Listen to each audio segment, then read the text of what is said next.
I never thought I'd say this, but if you went out for lunch today, I really hope you ditched the greens because federal health officials are expanding their investigation into a nationwide foodborne outbreak as a diarrhea-causing parasite linked to iceberg lettuce served at some Taco Bells is now spreading to 4 more states. The CDC says the Cyclospora outbreak now includes Illinois, Kansas, Oklahoma, Pennsylvania. This is on top of the 5 states already impacted. So that brings the total to 9 states affected in this outbreak alone, with nearly 2,000 reported illnesses and at least 98 hospitalizations. Now, thankfully, there have been no deaths. But investigators are still focusing on lettuce that was sourced from Taylor Farms facilities in central Mexico. Taylor Farms has recalled iceberg lettuce that was grown in that region. Taco Bell has said that it stopped using lettuce from that affected supplier. But there's another update tonight. No, it isn't just lettuce and it isn't just Taco Bell, because health officials in North Carolina have linked tainted parsley and cilantro to the outbreak in their state.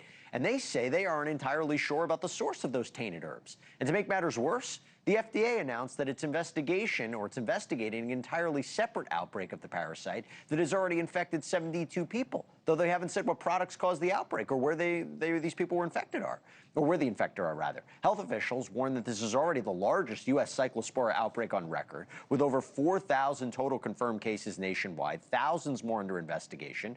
Regulators say additional restaurants, retailers, distributors, they could still be tied to contaminated produce as the traceback efforts continue.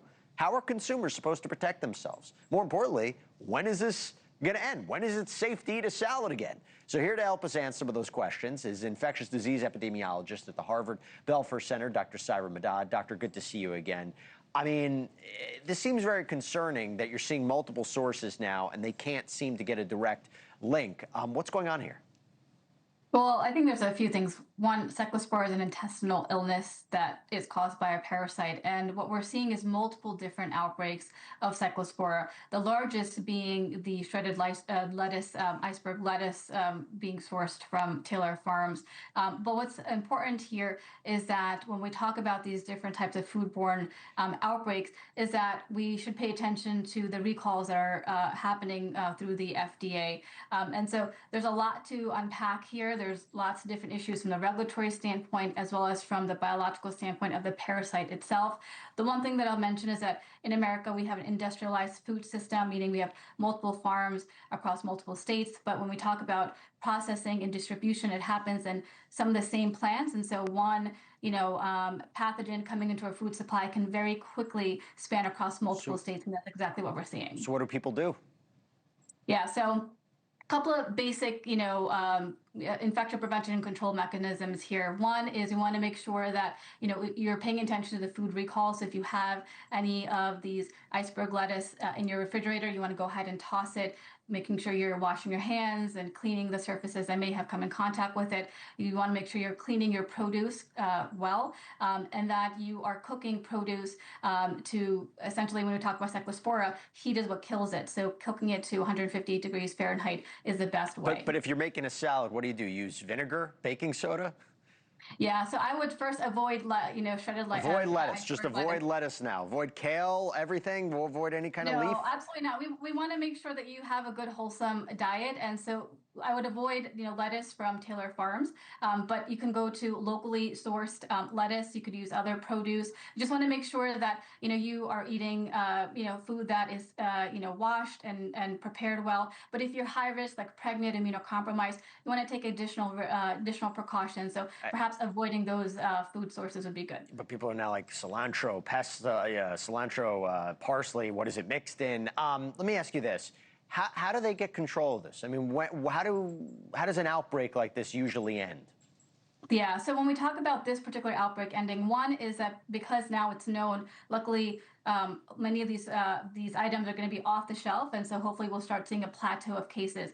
But that's to say, because there's a long incubation period, we'll probably see many more cases that are delayed. And so this summer, we're probably going to see an increased number of cases. Plus, you're having new outbreaks of cyclospora associated with other produce like cilantro and parsley, as you've mentioned. So this is going to go on throughout the summer. And this is something we do see every summer, but we're just seeing a much larger scale of this outbreak across the United States. This also brings up the importance of having a good food system in place with regulatory mechanisms behind it. And we've seen across this particular administration, the dismantling and defunding of staff positions, and really taking away some of these resources that's needed for ongoing investigation. While I have you, before I let you go, I got to switch gears to something else that's really concerning. There was another outbreak that's making headlines, measles. So today, the CDC announced that there were 2,318 cases so far this year. This is topping last year's record that had 2,200 infected.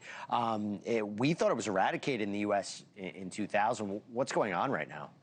So it was eliminated in the United States in 2000 when we didn't have any sustained transmission here. And what we're seeing is this explosive growth, a 30-year high of measles cases across the United States. And it's because we have these pockets of unvaccinated communities throughout the U.S. So at the national level, our herd immunity is going down. And at the local level of many of these places, our herd immunity and vaccination rates are going down. We know measles vaccination, 2 doses, provides 97% effectiveness, and that's amazing. And so we want to make sure we're scaling up vaccination. We're addressing any and disinformation out there.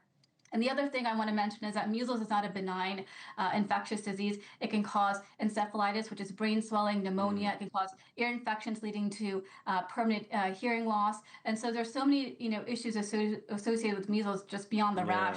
I will mention in South Carolina, you're seeing, for example, 20 kids, hospitalized and 2 cases of brain swelling. So this is not a benign virus. It can cause severe hospitalization and death. And 70% are over 90% are unvaccinated. Right. And 70% of the cases are in children. So that's a big alarm for many of us. Doctor, we're lucky to have you. I mean, we really are. Thank you for letting us know what we should be thinking about with both of these. So, Dr. Syra Madad, I'm sure we'll have this conversation again. Thank you for watching. Subscribe below and download our NewsNation app right now on your phone, and you will get fact-based, unbiased news for all Americans.